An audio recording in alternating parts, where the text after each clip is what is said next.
we're gonna go to Ball Mastery 2 now, which is gonna be a little bit harder. And the goal right now is not necessarily speed, it's not to go fast, it's to get the movement down correctly. So we're gonna go as slow as we need to go to get the movement down. And the more we do it, we're gonna try and speed it up as we go until it becomes automatic. So the first one is gonna be L turns. And you've all done L turns before. A lot of us do them only on one foot, our strong foot, myself included. So going to our weak foot is gonna be tough. So the L turn, we put our foot on top of the ball, we pull it back, and then we push it forward so I can grab it with this foot, all right? And then we do the exact same thing again. So we're gonna pull, push, grab, pull, push, grab. And we wanna make sure that the ball is going behind my standing leg and then ahead of my standing leg. So I pull, push, grab, pull, push, grab. So you can see I'm having a hard time with my left foot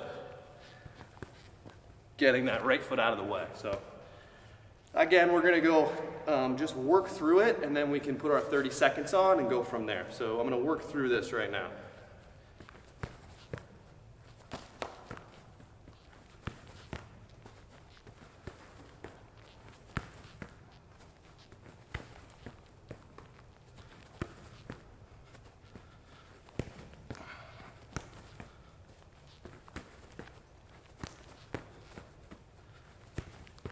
So you can see I'm getting a little bit better as we go along.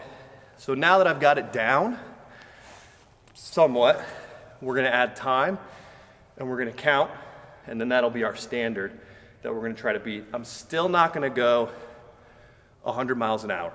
I'm gonna try and go as fast as I can, but slow enough where I can get the movement down where I'm not making a bunch of mistakes, okay? So 30 seconds, it's gonna be the same as we typically do at 30 seconds.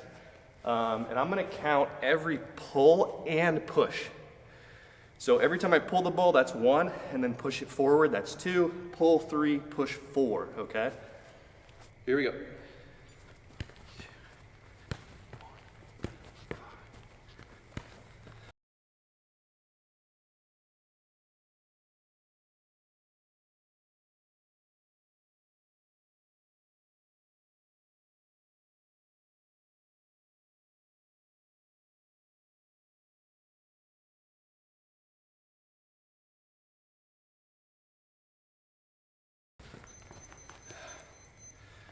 Okay, so you saw me struggling in there, that's okay. We count how many we get, we rest for a second, and then we're gonna go again and try and get more. Okay, so the next one, we've done crossbody V's. Now we're gonna use both feet. So we can call it a 2-footed V, uppercase V, whatever you'd like. And we've done this one before, and it hasn't been too difficult for you guys, but I wanna make sure we throw it in because it's such an effective move. So the way it works is we're going to pull with one foot, push with the other, pull, push, pull, push, pull, push, pull, push. So make sure that you're pushing to the side of the cone, and we're not just touching the ball. So I use my cone as a marker. I pull, push. I want this ball to go directly to the side of the cone so I can pull it again. Pull, push, pull, push. Right? So I need that ball to get at least in line with the cone or ahead of it when I push it. Okay, so 30 seconds, here we go. And again, we're gonna count every pull and push.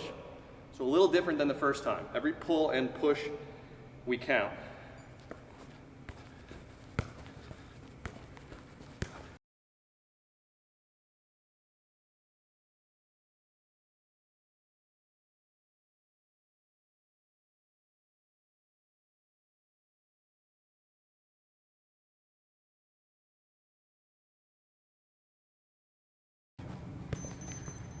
Okay, I counted 52. I think I messed up the count in there, so we'll look at the video and see exactly what we got. Okay, so our next one is the hardest for me, and I would guess it's probably going to be the most difficult for you guys too. And we'll call this one a roll, stop, scissors. Okay, so we had the roll, stop, step over in Ball Mastery 1. This is the roll, stop, scissors. And the reason this one's gonna be difficult is because you're gonna roll, but you're gonna stop with the same foot. Okay, so we stop with the same foot. Roll, we'll say roll right foot, stop right foot, scissor left foot, roll left foot, stop left foot, scissor right foot. So you really gotta think through this one, okay?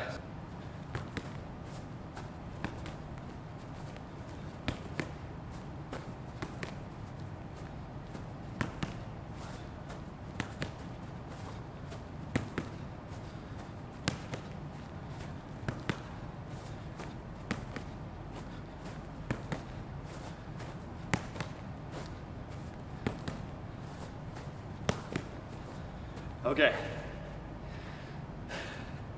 So again, you saw how hard it was for me in the beginning. Took a little bit to get through it, and then I got a good rhythm down. But there's definitely a lot of thinking. And sometimes we don't want to think. But we've got to do the thinking in the beginning, and then the thinking isn't as necessary as we get more adept at the skill. So once you're fairly good, you've done a few successful ones in a row, you can set your timer and we can try to do it. So what we're going to count is every rake, so we'll count the roll and the scissors. And I'm going to pull a little bit away from the cone because it was giving me trouble the first time. So just making adjustments. Here we go.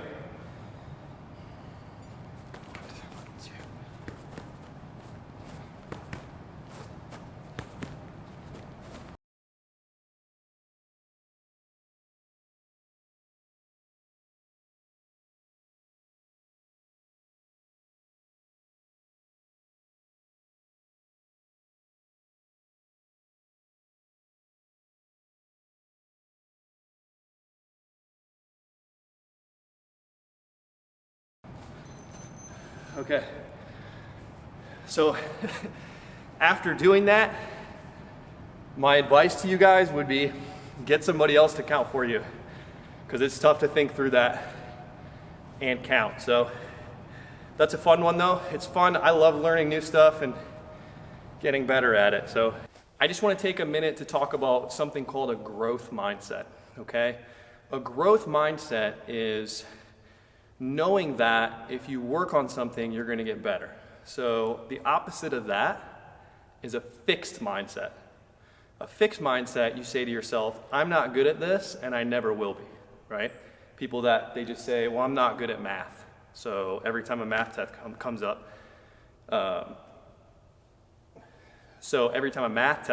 you just go, well, I'm not going to do good on this. A growth mindset is saying, I'm not good at this yet, right? I'm not good at this right now, but I'm going to be because I'm going to work at it. And the only way to get better at things is to work at them. It's tough. You guys are all good athletes. You're good students. So when something is difficult, it's frustrating. But good athletes and good performers push through that frustration. They say, okay, I know, I'm aware that I'm frustrated, but that's not going to stop me. I'm going to push on, and I'm going to keep working at it. Even if that means you take a little break, you come back, right? You sit with it, you cool off, you come back, you work again. That's a growth mindset. Knowing that you can get better at something, even if you're really, really not very good at it yet, or not very good at it right now, you're going to get good at it eventually, okay? So growth mindset versus a fixed mindset.